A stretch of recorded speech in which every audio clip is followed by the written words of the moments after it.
So what we're going to do, I'm going to talk a little bit from an evolutionary perspective, what's happened with, for me, just personal experience, memoir-esque, informing Yoga Healer and just kind of following the evolutionary impulse. And then what we're going to do is talk to these three lovely yoga health coaches, Mark and Natasha and Tamsin, about how creating places for them to then engage with what I was trying to do evolutionarily has shifted them in their path, and kind of in the same way, overview, give you guys a sense of, what might be possible for you and what really is going on behind, like the sort of like behind the brand. Christian talked a lot about transparency, and I'm pretty big on that myself. And just my hope in doing this is that you'll also get a sense of like, oh, I could do this way with the people in my family, friend group, community, the people maybe around my practice, my teaching, my business. I just want to get a quick show of hands, like who's teaching or counseling or coaching in the wellness industry? Raise, be proud. Okay, great. So that's like 80%, maybe a little bit more of us, which is pretty typical overall in the greater sort of even listenership of Yoga Healer. So I started out in 2000. Well, actually, it's pretty funny. When I was in Ayurveda school, I landed this sweet job doing Panchakarma treatments. I was working at the Panchakarma clinic, and I got like a wealthy client to basically fund my schooling. I'd show up and do 2 yoga classes a week in Panchakarma therapies. Like about 2 hours, like Shirodhara, body work, a little bit of counseling, keep her on track. She was super wealthy. And I let her know, I'm like, you realize that you're enabling me to actually focus on my studies, because I don't have to run around town. Very quickly into Ayurveda school, I started teaching a few workshops at yoga studios, because I was also simultaneously going to the Iyengar Yoga Institute of San Francisco's teacher training program. It's a 2-year teacher training program. Most of my friends there were already yoga teachers who were learning the Iyengar method. And so they had all these connections in all these studios, and they're like, oh, you know a little bit about Ayurveda, why don't you teach? So the first class I started teaching in yoga studios was Daily Routines of a Yogi. It's basically Body Thrive, but it was a 2-hour version of Body Thrive, which now takes us 10 weeks to teach. I was like, oh, if they have the information, then they'll just go do it. And then we're like, oh, it doesn't actually work that way. They have to digest and implement and be accountable and whatnot. And I developed also Optimal Weight, Optimal Energy, another small workshop that was really based on some very basic Ayurvedic principles. I did, a typical type of constitutions, like what's your constitution class and that sort of stuff.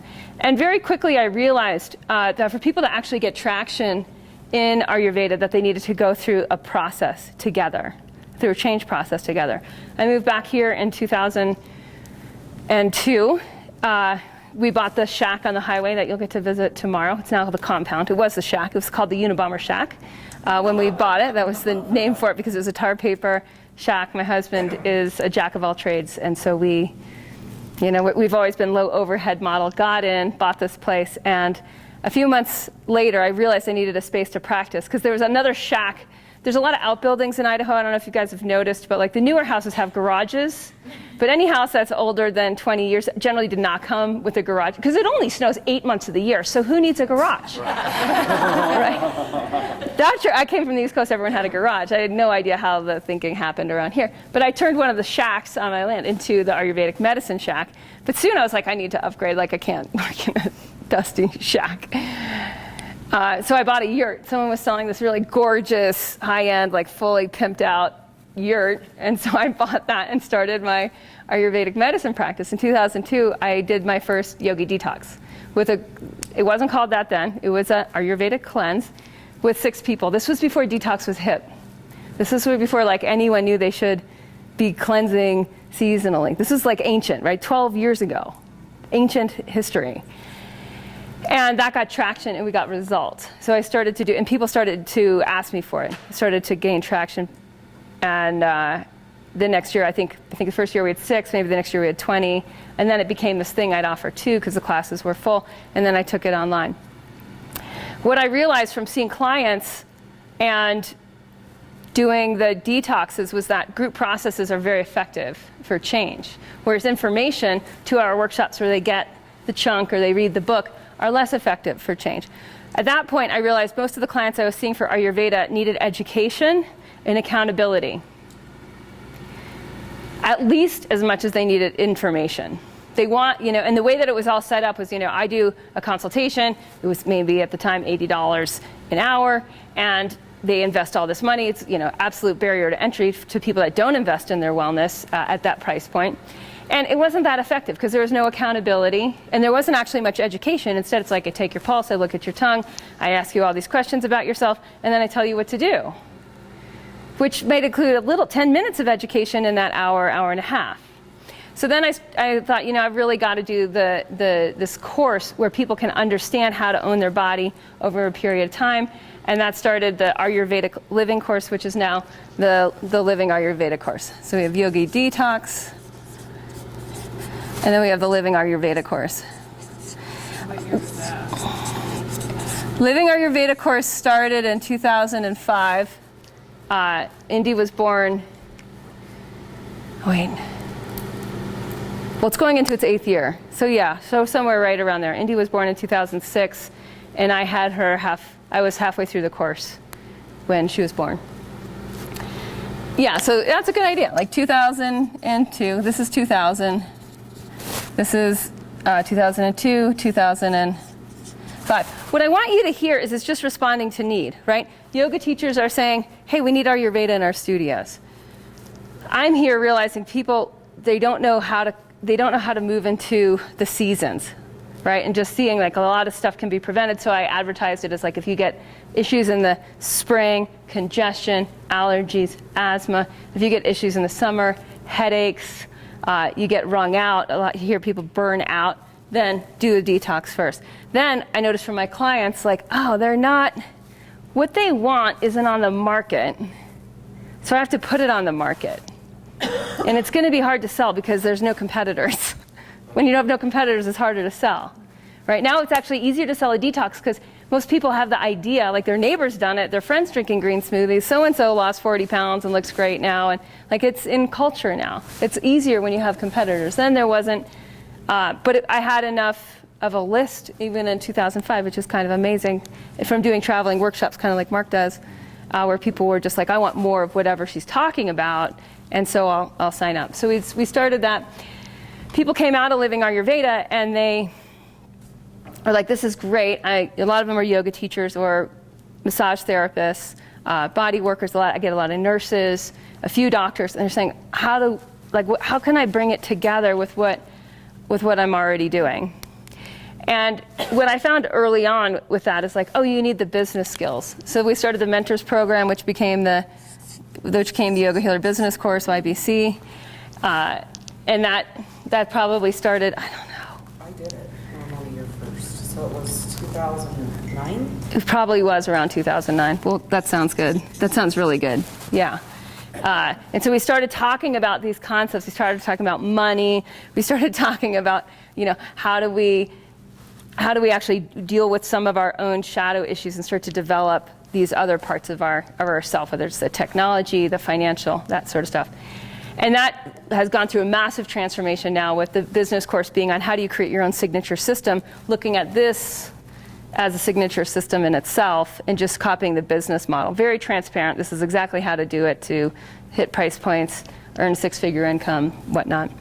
So that's become much more formal than it used to be. It used to be a lot more process work oriented, which was, we had a blast. We had Cindy Lou Golan once a month. I mean, who is this amazing integral therapist, PhD. She hangs out and does stuff with Ken Wilber all the time. Like she's brilliant, and we had her in.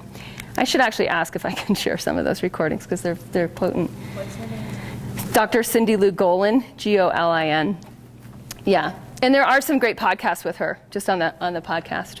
What I realized was that there was still a lot of gap bridging between the Ayurvedic community and the yoga community. There's a lot of gap between a lot of wellness traditions and people actually having the habits, just the proven body habits of dinacharya that work. And it's not like they work for you and not for me. It's just that they work if you have a human body. And so what I did is I pulled the business system that I've used and been heavily coached on and really refined over the years, and I combined that with the habits, the basic habits of Ayurveda, into the most effective, streamlined program that helps yoga teachers and wellness practitioners of many modalities. I mean, we do have doctors and nurses and massage therapists, Chinese medicine people, we've got yoga teachers, and really help their clients and students through a transformational process where they have to commit at a certain price point. So there's a lot about sales, marketing, and price points so people can actually commit and really be in with both feet. Like, okay, I'm going to do this identity change. Like, I'm going to change my habits. Because habits, remember, actions equal habits. You change your habits, you're changing your identity. Right? And so we did all this work around how do you change your habits, identity change, based on Ayurveda, and then the sales model to back it up so that we can have successful, thriving, financially thriving, that big financial piece. I don't want to minimize that in terms of all of the different forms of capital, because it is one that we do need, right? And so how do we actually get that piece taken care of, and then all the other parts of capital can actually maximize at another level. It's like that whole idea of Dharma up. So I just wanted to give you guys a little bit of overview of why so that's yoga health coaching. Okay. That what this has been for me is a process of co-creation. Right, like co-creating with what? I mean, something you could say, oh, it's co-creating with spirit, like waiting for the download. And it is. There's been a ton of just like download type, like get this, like do this, let's get this out and do this. But when I really look at it, the download has come when there's been an inefficiency, right? That my Living Ayurvedic course graduates have these skills and are inefficient in getting them into their communities. And are inefficient in maximizing the return on their investment in terms of all the forms of capital, including the financial. So how do we up-level these efficiencies? And out of that, there's a synergy. There's a creation with what's happening, what's presenting, right? And then being saying, okay, how do we interact with this? What's trying to happen next? Let's try this. And you and I were just talking about how you got to get nutty. You got to get dirty. Was the Living Ayurveda course always the Living Ayurveda course? No, it was the Ayurvedic Living course. The mentorship course became the business course. Yoga health coaching came out of yoga lifestyle coaching. Those little differences in the words, they were actually really different. They had a different look and feel on the inside. And we refined, say, okay, this is where we're getting traction. We started getting a lot of traction in the yoga lifestyle coaching with what was happening with the students. The model worked. The 10-week program plus continuity program for our students and what they were actually doing in our pilot programs, it worked. Our students were getting healthier at a very rapid pace. The teachers weren't making money. I told them how to do it, they weren't doing it. I'm like, this is all you have to do. And they're like, yeah. No, let's give it away, and I'll get all these people my courses. And I was like, okay, and this is what differentiates my yoga health coaching program from a lot of the others. And you will see a ton of awesome yoga health coaching programs sprouting up, which are going to be based on Ayurveda. And it's awesome. But what they're going to be missing is the sales and marketing and accountability that enables us to thrive and also enables our clients and customers and students to commit, to really commit.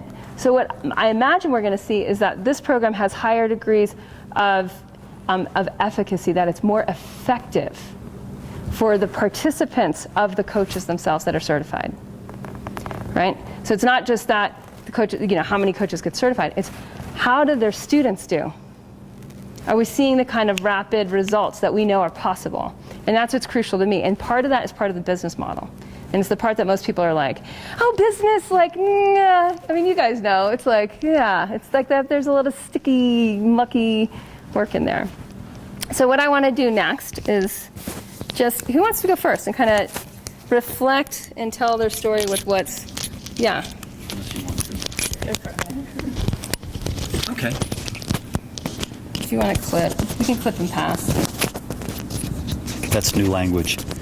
Sounds like a football. I know, it totally does. We're gonna clip and pass. Hold on. Or I can do you. There you go. Voila. Voila. Or I can just hold it. Yeah, you can just hold it. It's probably easier because I'll just pass it down. Okay. Mark Holtzman. All right. Yoga Glow and markholtzman.com. So,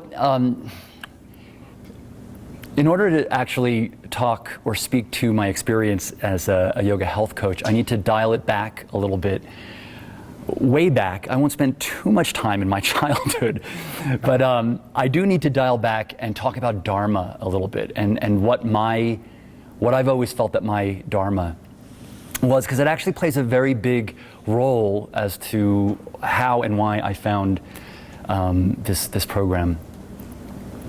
And for me, for the longest time, for as long as I can remember, I've always been driven by a Dharma, which is that really nothing would mean anything to me unless my life was of use to others. That was like an overriding thing, even at a surprisingly young age. And that I wanted to make the world a better place. That was like a driving force. And the reason why I even bring that up is because my career path has been one of incredible trial and error. I went to a prestigious university. I was an accounting major. I got my CPA. I'm embarrassed to say that when you ever see how I was running a business before I met Cate. But I was a CPA. And I left that when I was like 22 years old because it didn't meet the Dharma thing. I wasn't fulfilled on a very fundamental level.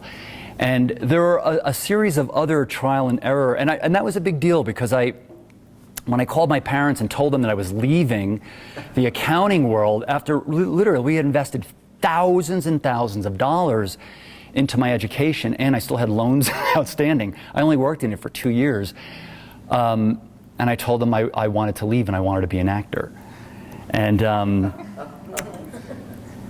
the reason why I bring this up is because there was a pattern, and a good pattern, where I could not stay in anything if I didn't feel like it was meeting my Dharma. And I couldn't understand. I get this like really itchy, like I couldn't even exist in my own skin, which I can never understand why my friends who also didn't like their career path, how they couldn't leave. It was like unbelievable to me. Like, how, anyway. So there was another Dharma, and there's a few other things that's happened. Like I left the accounting world. I came out to my parents. I told them I was gay, and then I told them I wanted to be an actor. That was a really intense. That was an intense year. Because one of the other Dharma points was, and this is now even in my yoga career, I've had many careers. If how I'm evolving or how I'm teaching, let's say for this, how I'm teaching or how I'm evolving in the world, if that's not matching or reconciled with how I feel, the truth of who I am, I can't do it.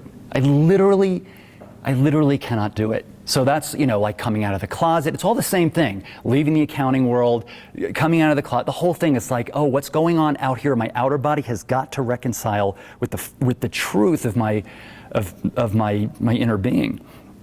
And so a lot of careers, trial and error, trying to figure it out. I didn't take my first yoga class until I was 38. I didn't become a yoga teacher until I was 40, which is relatively. I'm 52 now, so it's relatively late. I only started like 12 years ago teaching. And I've had, I don't want to say luck, I don't want to say luck, but because there's been a lot of fire, I've had great success in my yoga career, I have to say. But so I actually got into the right zip code or in the ballpark with what I wanted to do. Is like, okay, now I found yoga, so that was good. So like, thank God. I mean, it took me until I was 40, but at least I got into the right field. And then I was satisfied with a lot of things, like I was meeting my Dharma and all that in many different ways until I was outgrowing it. For example, I was very happy to have private clients, for example, and to be able to make a living solely by teaching yoga. That was a big deal for me, especially in Los Angeles, where there's like 10 zillion yoga teachers. To be able to make a decent living teaching yoga was like a big monumental thing for me. And then I realized I had clients who didn't really give a shit about what I was. The money was great, by the way. In Los Angeles, we charge a lot. Charge a lot for an hour. And so I was collecting a lot of money, and I had this big entertainment industry clientele. And then I thought, oh my God, I'm in the field of yoga, but I'm not, the Dharma's not being fulfilled. It was like really interesting, because I was in the yoga zip code, but I was sitting there thinking, like, they don't really care about what I'm doing. They just like the idea of having a yoga teacher in their house, right? And having this interaction, but they didn't care. Like, I would give them the same thing. And I, in the meantime, was growing, evolving, doing meditation. I was like evolving like crazy. And then I'd come back to this paradigm of teaching, and I thought, this isn't working. I didn't feel, at best, I felt like I was wasting my time, and at worst, I felt like I was wasting my life. And that is it's a horrible feeling, and I feel that a lot. That's why I have no problem, even if there's a lot of momentum behind me, like all these years of college and money behind it, I have no problem letting go of it if it's not right. I have no problem. So I moved to Paris because I wanted to. It's like I have no problem letting go. It's one of my strong suits. It's like if it's not working, it's gone. It's gone. So there was Yoga Glow, which is, I love teaching on Yoga Glow, and there's the travel teaching workshop thing.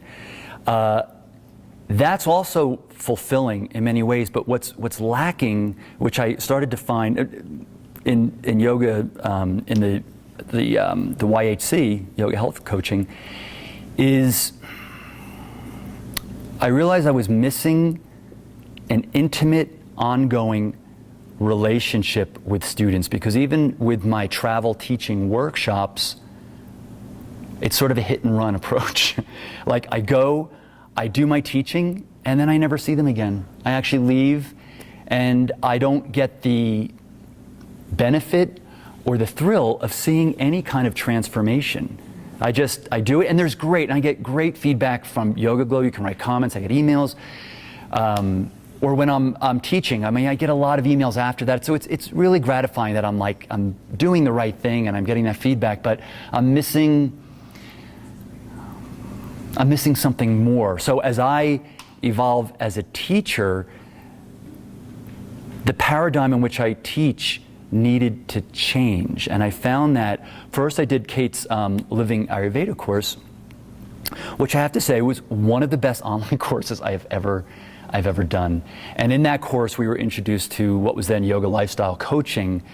And I started to do the Dinacharya, which was, it transformed me. It actually, and I got so excited, and it morphed into yoga health coaching, and I thought, this is it. And you guys know when something is it. I mean, I know when something's not it, and I know when something's it. You can feel it. It's like this synergistic, like, boom, this is it. So you feel it. There's no questioning. And so when I went through the process, and now to becoming a coach, one of the things that I realized that's like revolutionary for me, that Cate had pointed out in this process, is I get to choose the student. I've never ever had that experience before, because in most of the ways I've been teaching, it's sort of a passive thing. Like, I show up to teach, and whoever comes, and that's also great. But to actually be to teach in a template or a paradigm in which I get to have a strategy session and choose a student, and then I've gone through, I've taken two groups, one individual and then a group of three, through the yoga health coaching, the 10 habits.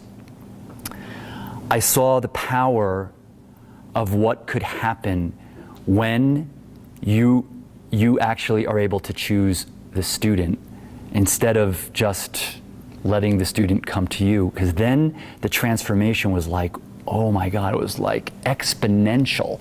Because it's not just me giving, it's them meeting me halfway, and then incredible things started to happen. And I thought, oh, this is, and I just, basically the whole yoga world began to open up for me, and I just saw all these possibilities of how I could teach and what I could teach.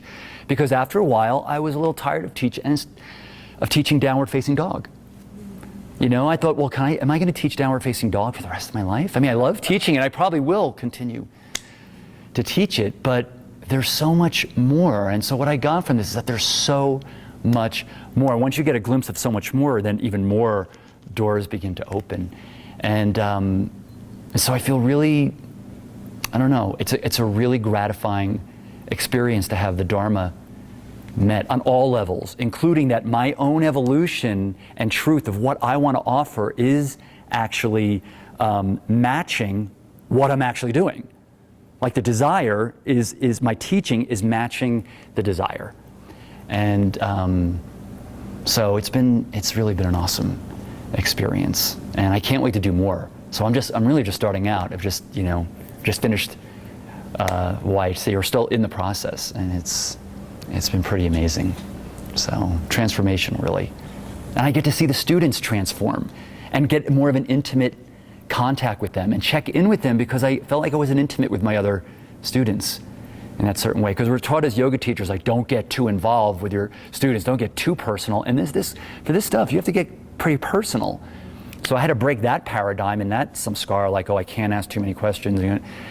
But that's how the evolution really takes place, is to be able to get that personal. So that's my experience. Thank you. You're very welcome. And I want to just comment on, like, this is so brand new. Like, and this is what it means to be forging into the unknown together, right? This is what co-creative process really looks like, where it's like, you guys, what's working? How are we doing? Where are we getting traction? Where does the spaghetti stick to the wall? Okay, let's do more of that. You know? And this is what happens. It's like things get really lit up, and we can change really fast too. Tactics, like we brought in so much habit change science this year, and we're getting awesome results with that. And there's something to that. There's something about being part of something and co-creating it, and knowing that's what we're doing together. And that's what I just really want to say. It's like, yeah, there's no one more experienced than these guys. Right. And yet they're not certified yet. Right. Like, that's how in the beginning this is. And it's to me, it's like, it's so exciting, because I can see from my career that when I plug in, things get traction. We've had yogi detoxes with 300 students, and I'm like, things get traction, right? And I'm not worried about that part. It's like, it's more of like just the feeling of like, wow, we're in the beginning, we're doing this together, it's really working. Yeah. And I was just kicking your butt yesterday about like systems, market, processes. And he's like, all right, enough. Right. Okay, I get it. I need them though. We Right. gotta do it. Right. You know, and this is part of what it looks like. So I just wanted to share that, because we're all doing this in our lives, but it's also neat to see on the inside what it actually looks like. And it's also, I mean, as far as a growing edge, I mean, I'm so used to teaching that I've not been challenged with a new paradigm of teaching. I mean, when I think back of when I first taught my first yoga class, it was like over a decade ago. It's been a long time since I have been put in the fire to do something that I don't know how to do, to actually teach, right? When I brought my first group through the 10 weeks, I was petrified. I was like, I can't believe I'm teaching something that I'm petrified about. I haven't been in that position in so long. Questioning myself, not sure, is this right, insecure, the whole thing. That's what makes you grow, though. That's totally what makes you grow. I was like, oh my God, it's a growing edge. It feels edgy. But You have to suck it up in this community. I know, really. Right. So. Thank you. You next. I'm really nervous. So Natasha is, one of her growing edges is voice. And so we can all really hold the space. for when we're working with boys. I was telling Natasha this morning, I had this aha moment, this epiphany. Have you guys noticed that I can project my voice for extended periods of time? I was like, well, how come I can do this? Was I born with it? And I was like, oh no, I wasn't born with it. I was trained as a goalkeeper. A goalkeeper's voice has to hit the other end of the field.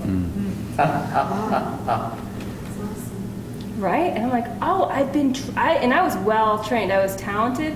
So I got great coaches. I got private goalkeeping coaches in high school. In college, I played with the men's team, so I'd be ready for the women's games at a whole other level. Like I was trained to hold a goalkeeper has to hold their end zone, like hold their ground, and has to direct so they have the best view of everything that's going on the field. So when I was sharing this with Natasha, I was like, if we haven't been trained in something, we can't personalize it. It's just like I was telling Mark, it's like if you haven't been trained in systems and business systems and lead generation and sales and in creating financial goals and hitting your targets and all that, like you just need to get trained, and it's not personal. And the same thing's true even with something like with voice, which can seem scary. So it's just nice when we know each other's growing edges that we can help support and say like, yeah, I've got some massive growing edges that I'm working on too, and we all do, and no one's got it all figured out. So without further ado, welcome, my dear friend. Thank you. It was really interesting sitting here listening to Mark explain about his Dharma and when he was younger wanting to help people out, and I feel that I've had that calling in my life since I was pretty young. I never knew what it was that I wanted to do. I just knew that I wanted to help people in some way. And the traditional mindset at the time is like, oh, well, maybe you'll be a doctor or something. Well, I can't stand blood. Like, I'm so squeamish. I'm just like, it's interesting, since I've started teaching yoga and we had all those anatomy classes, I was at first like a little put off, but now I'm kind of into it, but I'm like, I don't think I could do the dissection thing. But anyways, so that's what you think kind of like traditionally, like how are you going to help somebody? And I was always like, no, and I kept going to different things. I did restaurants for a really long time. I worked in restaurants, and then it just got to the point as I started doing the Living Ayurveda class that I was like, I can't go to bed early, I can't wake up early, I can't eat my dinners early because of my lifestyle. And I would try to do what I could, and then I eventually got to the point where I was like, I really need to take this jump and see where it takes me and see what happens. And so last April, I gave my 2 weeks at the restaurant, and I haven't been doing that, but it's just been a big chance to then start to put yourself into something and really see what happens from with that, and see how you can shift things and then start to get that personal experience. I definitely am not the science person. I'm not the person that looks at all the data, and it's more like, how does it feel in my body? How does it help me or not help me, or what ends up happening? That's what I base most of my beliefs in, I guess. And so having those experiences when I was able to do that, and then with helping other people walk them through this process and walk them through this program with the yoga health coaching and see their shifts and their changes and feel like you're actually helping somebody, and you're helping them to feel better when they wake up and feel like they can show up in ways that they weren't able to before is pretty amazing. It's pretty powerful. And I have kind of put off doing some of my strategy sessions with people because it's that, like, having these intimate conversations with somebody that maybe you've never had this conversation with before. And I just did a whole bunch the last 2 weeks, and I was so excited this last couple of weeks. Just like, I would get off these phone calls and felt like, wow, I really made this connection with somebody. I was really able to get to know a little bit more about them and have a conversation in a way that most people don't have a conversation with somebody in their life, and ask them, how their life is going and how, like, what things they're struggling with and what they want help with. And I was like, oh my gosh, it can come out of me if I just keep showing up and keep keep trying to put that out there. And so that's really exciting for me. I don't have as much. You're starting your next group On Monday. Yeah, I have 5 people signed up for my group. It starts on Monday, so I'm really excited. Very nervous too, but. Me too. I was nervous before Body Thrive. Isn't that funny? I know, because I just think like it seems so natural. Like watching you, you get up here and it just comes out. Oh, that's all I do for decades. But yeah, like that. I think there's something to that. That edge. That's like there's a nervy thing. Oh, I haven't done this before. Okay. And yeah, and I want to say too, like a lot of us had strategy sessions to come into Living Ayurveda course or come into the business course or yoga health coaching, and because of that, I mean, I remember with you, Ruth, it was really clear that you were ready for a shift. And there's something about that, really being able to have a structure around your business that allows you to get really present with where someone's at and what's really most important to them, and whether or not you can honestly meet their needs or not, and if not, to refer. And there's something with that too, that then it's like, oh, I can totally help you get to where you're trying to go. Like, I know how to do that. And when you feel that inside, and you can make an offer, and someone can then accept an offer and go on a journey together, that there's an amazing safe space that happens on that journey, because you already really know what they're up against and what they're starting with. And I don't know, there's a level of intimacy, I think, in the connection economy and really good enterprise that is a huge part of what we do in this. It's what we do in the business course as well. That's something that to me is it's just really exciting, because a lot of this stuff we didn't learn, and so when we do learn it starts to help other people engage with us in a more safe environment where we actually have a much better idea of what's going on.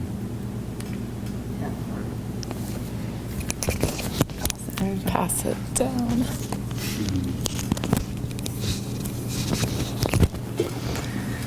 Hello, I'm Tamsin Jack. I'm from London, if you couldn't figure out from the way I talk, although I've been in the US for 12 years. My journey is more of a personal journey about motherhood and losing myself in that role, and then how I've kind of clawed myself back, brought my identity back forth. I had my first child in 2004. I had 10 weeks of unpaid maternity leave. As a postdoc, went right back to work. Kept breastfeeding until he was 1.5, kept going, had a second child. Realized during my second pregnancy that I was starting to lose myself, that work and parenthood was my sort of defining features, my defining character. And so I stopped working and then threw myself into the world of being a stay-at-home mom of 2 little boys, which was a complete shock to the system. And the only thing that brought me any kind of sanity and peace was yoga. The end of 2006, when my kids were 6 months and 2 and a little bit, my husband went on the job market. We were in St. Louis, and we ended up traveling all over to see the different places, and ended up in Cleveland, Ohio. And so we moved there in 2007. I started to quickly realize that I needed engagement. I have a PhD in neuroscience. I've done research in education. I require and desire on a regular basis, intense intellectual stimulation. Otherwise, I stagnate, So I approached a whole load of local museums, because my previous research had been linking museums to schools and bringing museum educators into underperforming school districts. Realized that there wasn't a lot of money in that, and I didn't want to spend my time trying to write grants. So I discovered a yoga teacher training. And I did that and started teaching. I thought, oh, this is great fun. And then a month and a half after I started teaching, my second child, who was 2, was diagnosed with cancer. And so I suddenly found myself in this completely different world, where I was, having to learn the lingo, having to deal with death in a really, and life in a really fundamental way. And the thing that kept me sane, the thing that kept me, being there and present, was yoga and meditation. It was really the tool that saved me, and allowed me to be a wife, a mother to my 4-year-old, and be present for my 2-year-old during this process. He's now nearly 6 years clear, so that's really, really good news. Then he started to get on the mend, and I then realized I wanted to do something a little deeper. Did a training called Yoga Ed, which certified me to teach this 36-week curriculum in schools along with the National Physical Education Standards, and also certified me to work with teachers. So I started doing workshops with teachers and therapists and counselors, how to use yoga and meditation as a tool for management. And I started to find that really rewarding, and started working with groups with children with autism and ADHD and Asperger's, and started finding that kind of work exciting. We then had a third child, added a girl to the mix, which was really fun. I'd been pushing for it. My husband was like, no. But then when our second child, 3 months after his first diagnosis, they thought the cancer had come back in his neck. And the kind of cancer he had, it comes back in a year and it kills, or it doesn't come back. So they took his adenoids and tonsils out, and during Obama's inauguration, we had this horrible week as they cultured the cells to see, is it back? And it wasn't. And at that point, my husband was like, all right, let's embrace chaos. Let's have a third baby. And so we did. And so then I gave myself back to that role of motherhood and nursing and being involved in that. And then during my pregnancy with her, did my 500-hour yoga training, because of course I can never really sit still completely. And then through this period, my insomnia had got really bad. And then I started getting food allergies, and my doctor was going, well, maybe you've got gluten intolerance, your mother has gluten intolerance, what's going on? And I was getting really frustrated with the doctor going, oh, well, cut out this food group, or take this sleeping pill, or do this. And I just thought, you're not looking at me as a whole. You're treating, my brain, or you're teaching looking at my kidneys, or you're looking at my liver, you're looking at myself, you're not looking at me as a whole. And I started looking into Ayurveda and read Perfect Health by Deepak Chopra, and was really struck by how intuitive it was. The dosha theory particularly. I suddenly was like, oh, my husbands are this, my mums are this, my dads are this, and then I would make them do the test to see if my diagnosis, was correct. Because of course, being a scientist by of course, and being a scientist by training, I was like, I can't just guess. I have to then actually get them to do it, and made them do 3 tests, so that I could average it out. And of course, they all went along with it because they know that's how I work. And then in 2012, my husband and I were really struggling. He was going through the tenure process, and he was getting more and more, he was being treated incredibly bad at work, and that resulted in him treating me badly. And so I set all these systems up in place to make my life function without him, so that I could get up and look after the children and work and be engaged. And me and a girlfriend at this point decided that we wanted to start taking trips without our kids and husbands. And that's how I met Cate 2 years ago in New York at the Ayurveda for Yoga Teachers.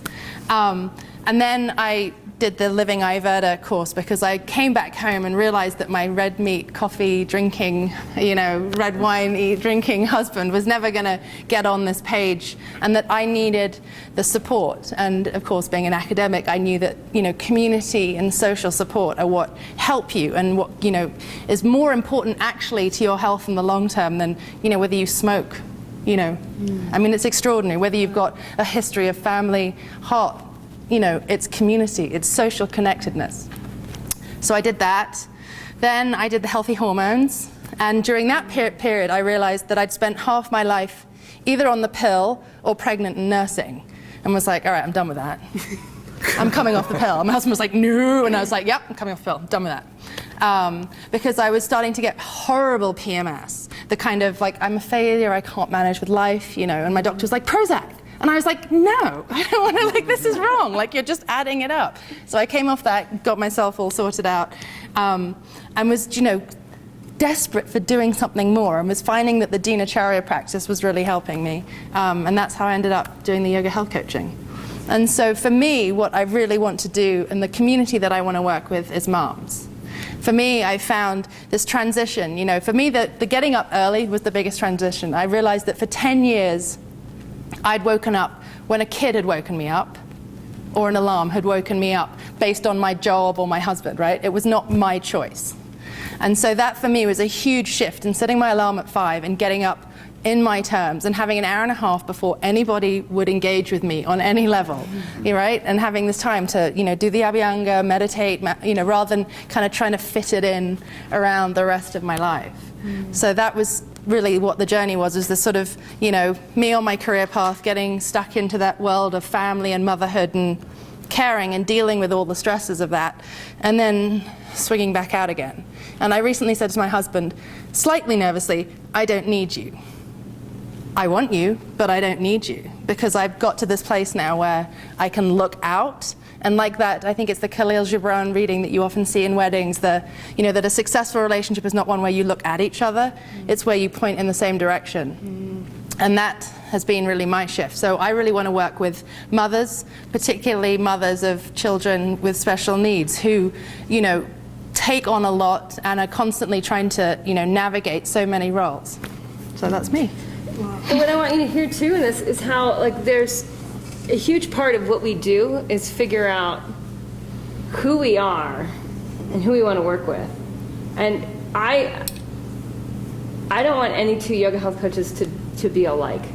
That's not the point. It's not cookie cutter. It's not like curves where you walk in and it all looks the same. It's like, oh, you're a mom who's got autoimmune disorder because you haven't dealt with self-nourishment. You're going to work with Tammy.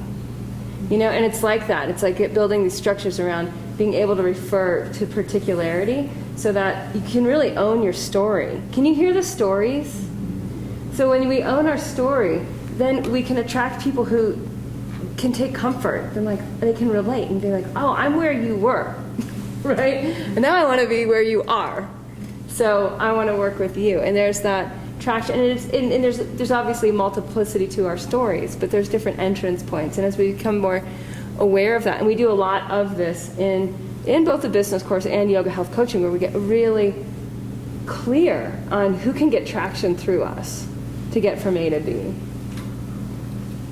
Thank you all. That was awesome. And yogabrained.com. Tammy has an awesome blog, and she's continuing to put out more and more stuff. And what's nice too is a lot of where yoga health coaching, where the blog is going, is it is the coach's blog, so we can republish anything from our own blogs onto that to get, just to help basically grow a nascent industry. Yeah. Does anyone have any questions for any of the yoga health coaches? Natasha, what exactly are you doing? What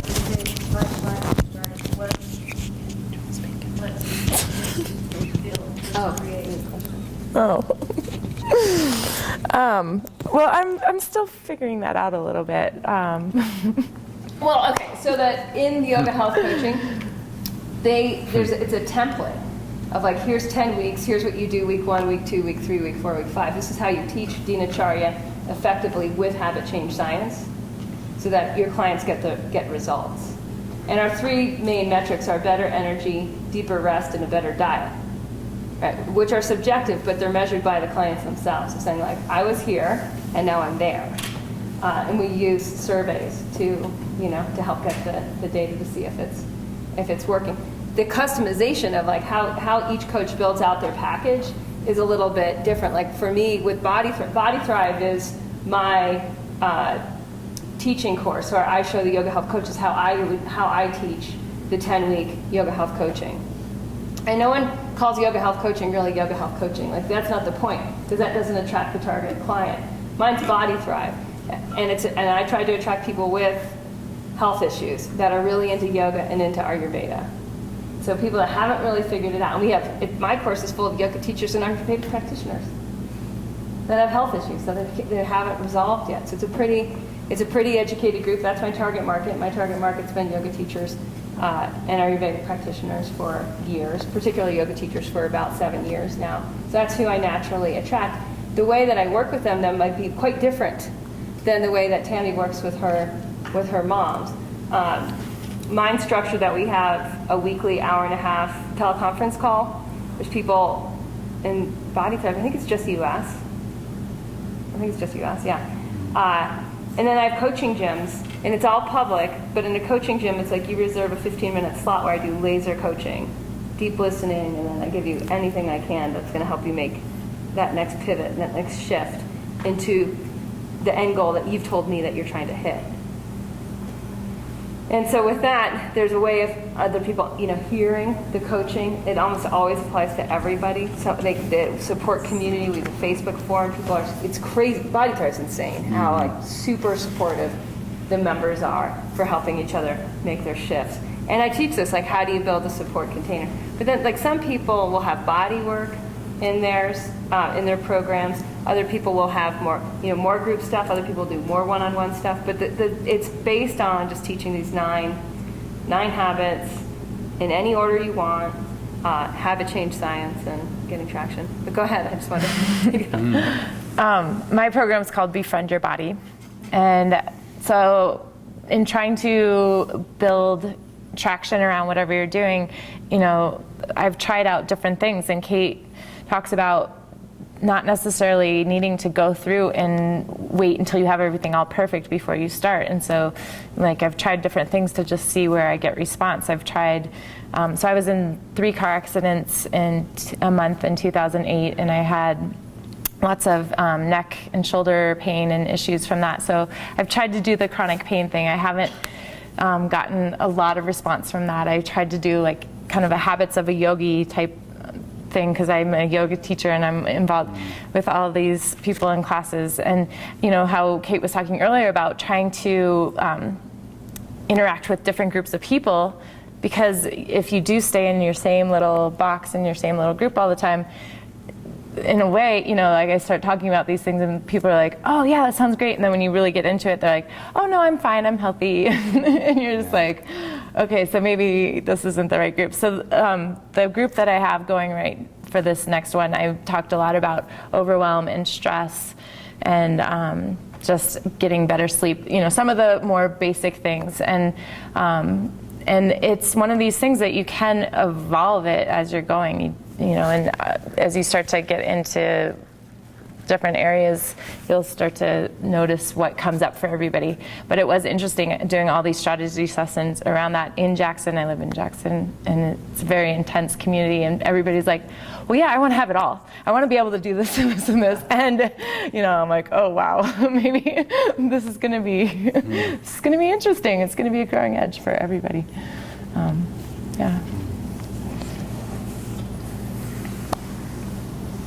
Thank you. That was awesome. I'm so appreciate it.